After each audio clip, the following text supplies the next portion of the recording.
मन तू चल रे सुख के सागर, जहाँ शब्द सिंधु रत्नागर।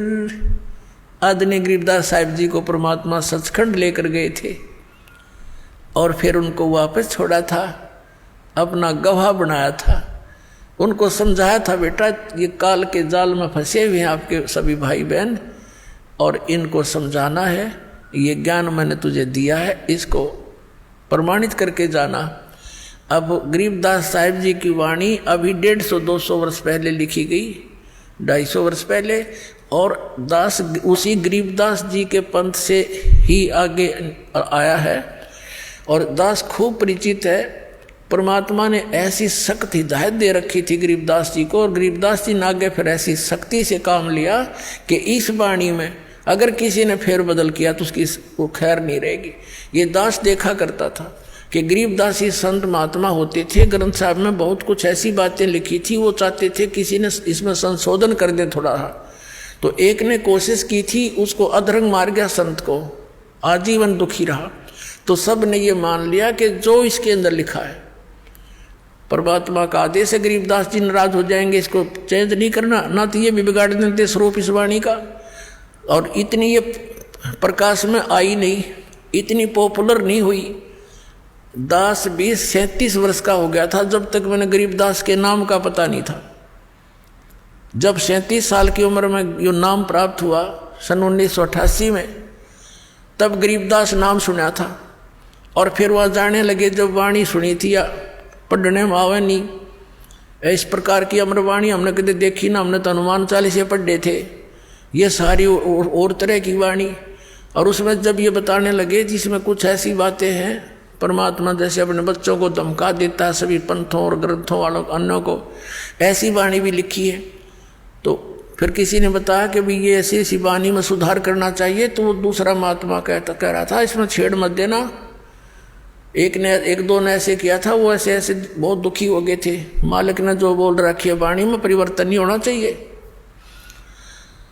तो इस दृष्टिकोण से इसमें बिगाड़ नहीं हो पाया, ये एज इट इज मिल गई हमने। परमात्मा ने इसका दोबारा इसलिए दिया था क्योंकि कबीर सागर में इन काल के दूतों ने गड़बड़ कर दी थी। उस अक्षति को पूर्ति करने के लिए गरीबदास जी के माध्यम से अपनी वाणी का, उस यथार्थ ज्ञान का पुनः प्रकाश करवा दिया। अब क्या बताते हैं, हमने अपने को ये विश्वास हो जाना कि सतलोक क्या वस्तु है, तो वहाँ की रुचि इतनी दृढ़ बन जाएगी आपकी, आप सपने में भी यहाँ की किसी वस्तु को सोच नहीं सकते। इस ज्ञान से होगा। जैसा भी ये नकली पंथ ये बताते रहे, सतलोक के गुण गाते रहे, सचखंड सतलोक कहते रहे, सतपुरुष भी याद था इनके, लेकिन इनको ये नहीं मालूम सतनाम क्या है, सतपुरुष कौन है, सतनाम क्या है, सतलोक क्या है, सार शब्द क्या है। वही सतपुरुष, वही सतनाम, वही सार शब्द, वही सार नाम, और वही सतनाम, वही सार शब्द कोई तो कोई इनका। और सतलोक में कुछ नहीं, वहाँ प्रकाश ही प्रकाश है, चेतन ही चेतन है। आत्मा उसमें जाकर ऐसे मिल जाती है जैसे बूंद समंदर में। ये तो इनका ज्ञान।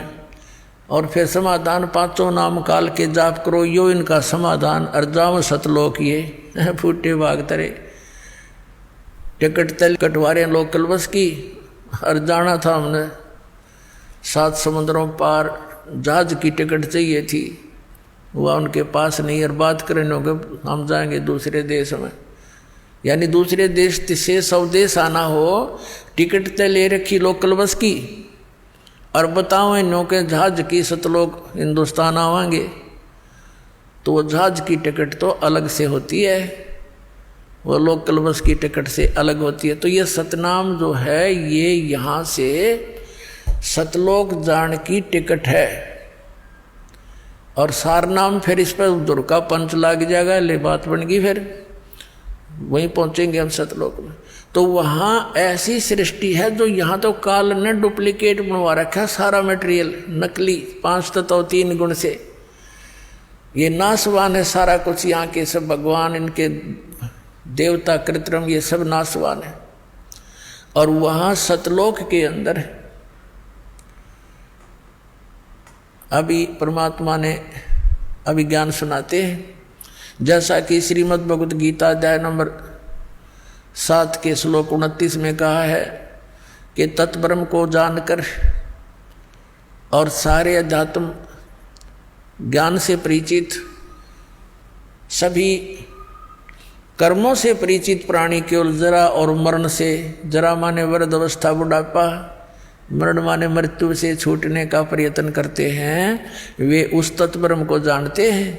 तत्ब्रह्म के विषय में अर्जुन ने 8वें अध्याय के प्रथम श्लोक में पूछा कि किम तत्ब्रह्म, वो तत्ब्रह्म कौन है, वो भगवान कौन है जिसको जानने के पश्चात प्राणी केवल जरा और मरण से छूटने का, बुढ़ापे और मृत्यु से छूटने का ही प्रयत्न करता है।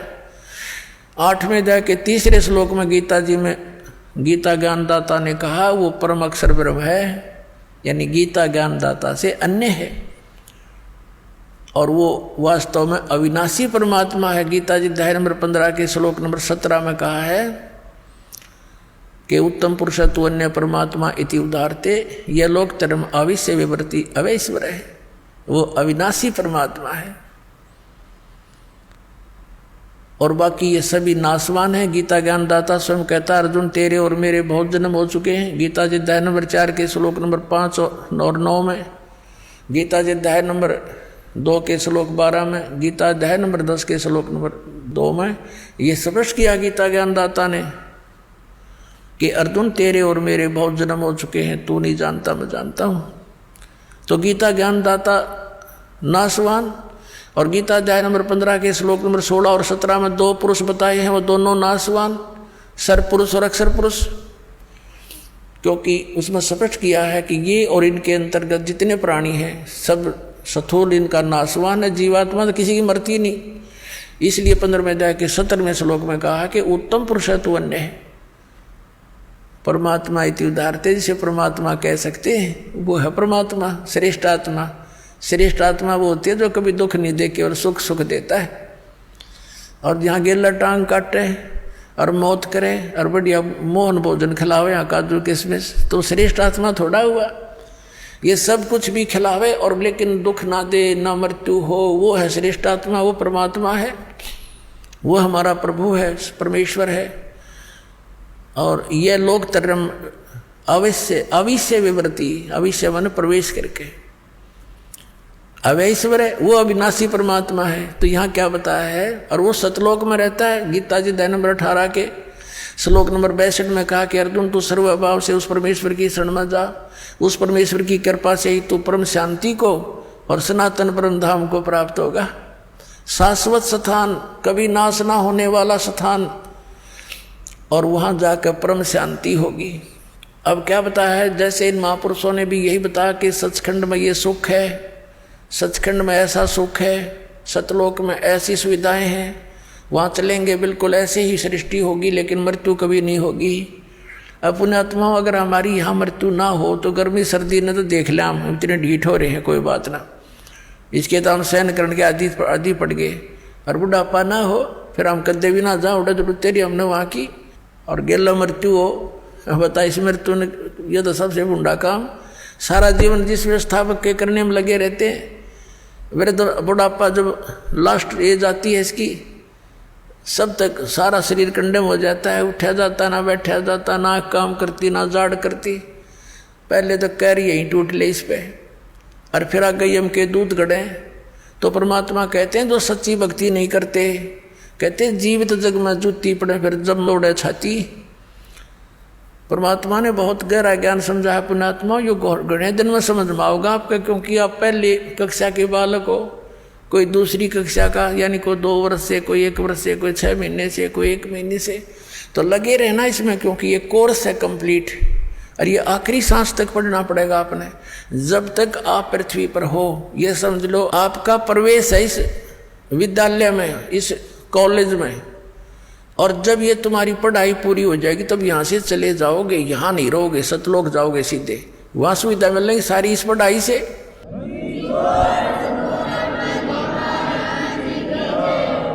जैसे बच्चा कॉलेज स्कूल पढ़ता है तो उस पढ़ाई का फल उसको वहाँ कॉलेज में नहीं मिलता। वहाँ को अगर कोई बकवाद करता है तो वो अपना जीवन नष्ट करता है। वहाँ सुविधा ले रहा है, पिक्चर देखे, अच्छे खाना खावर, दारू दूरू शराब पीवर, पढ़े नहीं। तो यहाँ जो अन्य कार्य हम कर रहे हैं ये इस कॉलेज के नियमों के विपरीत है। ये नहीं करने आपने तो यहाँ से अपनी पढ़ाई करके खूब मेहनत करके भक्ति करके, और ये सुविधा आपको सतलोक में मिलेंगी। दो बच्चा स्कूल कॉलेज में पढ़ता है उसकी सुविधा उनको बाहर फील्ड में मिलती है, वहाँ नहीं मिलती। वह परमात्मा ने ये दास भेज दिया आपके लिए यहाँ टीचर बना के, और आप स्टूडेंट विद्यार्थी हो। और ये आधुनिक इंस्ट्रूमेंट ये गॉड गिवन है, ये ना समझना मनुष्य की खोज है। ये मनुष्य यही था, 4 युग हो गया, पिछला इतिहास देख लो। एक रेडू में बुग्गी जितना स्थान होता था, और उसमें 6 खच्चर जोड़ के घोड़े और घसीटे फिरा करते ये मानव। कहाँ थी पहले? इनके पास मिट्टी के कटोरे में रोटी खाया करते, कसोरों में। तो ये मालिक ने दिया है कि एक का टीचर बतेरा घर बैठे पढ़ा करेंगे, सुना करेंगे बच्चे अपने मालिक के सारे लेक्चरों को।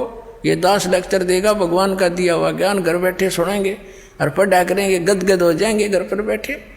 ना ये इंस्ट्रूमेंट मनुष्य बना दे, या भूल है जीव की, सपने में भी ना सोचना। इसलिए दाता ने दया करी, यह भी से बने ये टीवी ये पहले ना बने। 5500 वर्ष हो गए कलयुग ने बीते हुए ने, अब यह पिछली पीढ़ी आनी थी, इसलिए मालिक ने आपको शिक्षित भी किया। और ये सुविधा इंस्ट्रूमेंट दिए, प्रोजेक्टर दिया, आप इतनी दूर बैठे आसानी से प्रमाण देख सकते हो, निरसन से हो जाते हो, 1 मिनट के अंदर ज्ञान समझ में आ जाता है।